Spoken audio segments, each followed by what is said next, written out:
Hi, it's Wyndham. I was up in London last week and I was walking along the road, and across the road I saw a friend of mine I haven't seen for ages. Really good friend. We've known each other a long time. Haven't seen them for ages. So I put my hand up and I shouted their name across the street. Shouted it a few times.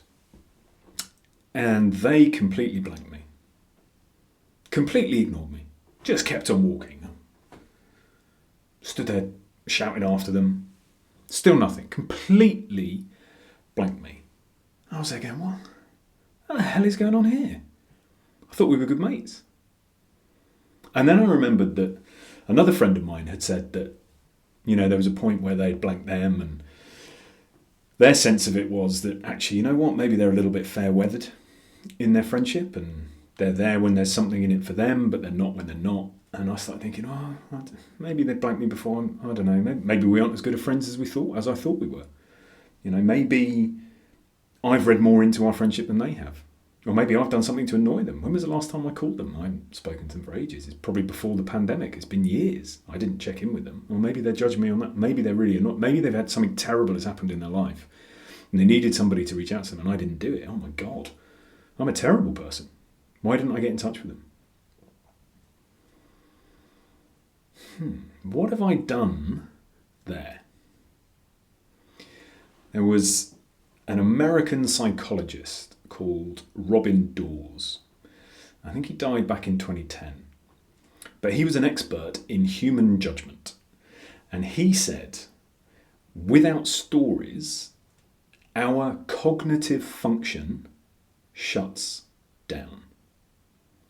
Essentially, he's saying, without stories, we cannot think. Really interesting. And why is that?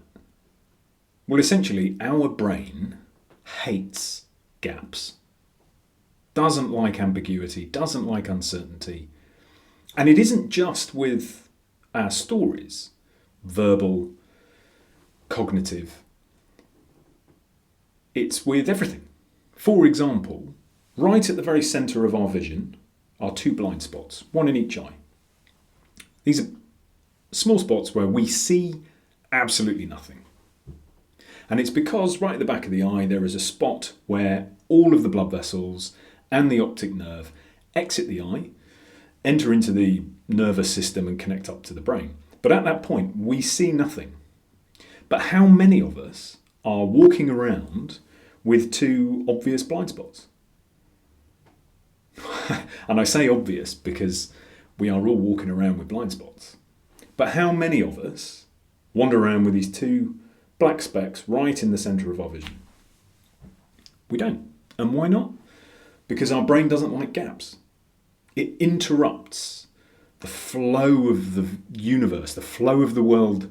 It stops things making sense. It interrupts our ease, if you like. And our brain loves ease. It doesn't want to have to think.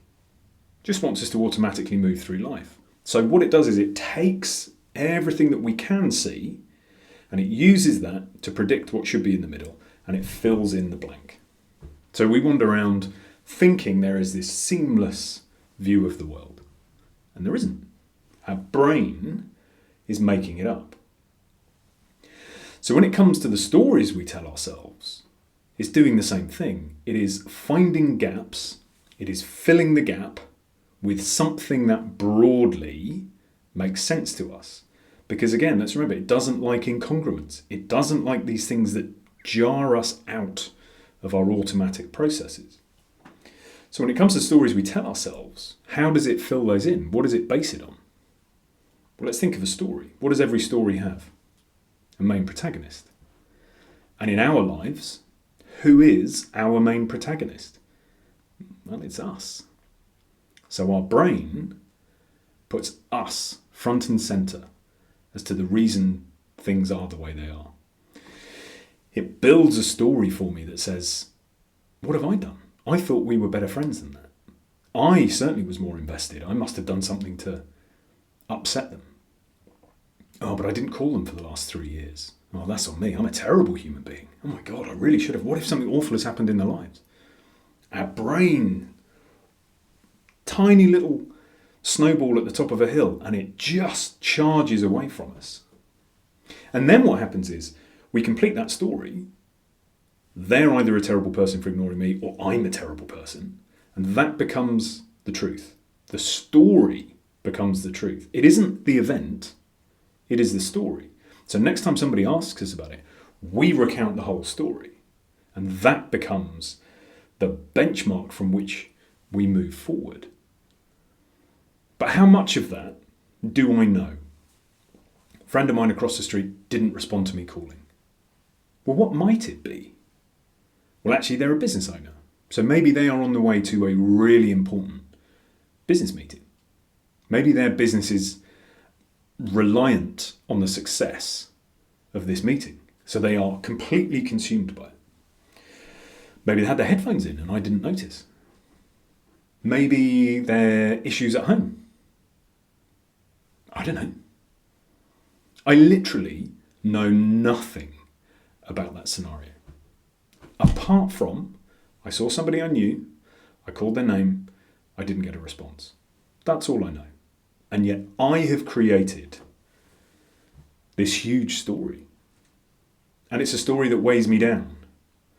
It's a story that either makes me feel bad about myself or makes me feel defensive for myself. And it doesn't serve me. So when we find ourselves filling in the blanks, I've said it before, the most important practice we can start cultivating is awareness. How much of this is true? What do I really know? And cultivating awareness in ourselves is very difficult. So set yourself a different task. Set yourself the task of cultivating awareness in other people. When people are telling you a story, just bring your awareness to it and go, well, how much of that do you actually know? Be careful with this. I know from first-hand experience, my wife gets incredibly annoyed when I start pointing, well, you don't know that. So just tread carefully. But it is a massively powerful tool. When we start spotting the incongruences or the stories in other people, we're not that different. What we see in others, we almost certainly exhibit ourselves. So bring your awareness to when other people are filling in the blanks.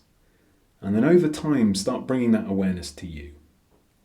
Because I promise you, there is almost nothing more freeing than being able to say, I don't know. Why did that person ignore you? No idea. Don't know. Does that not bother you? Not really. If it really bothers me, I can pick the phone up. I can ask them. But I don't know. I don't have to know. I don't have to have an opinion. I don't have to tell myself a story that weighs me down. I leave you with that. I wish you a peaceful and joyful few days, and I will speak to you soon.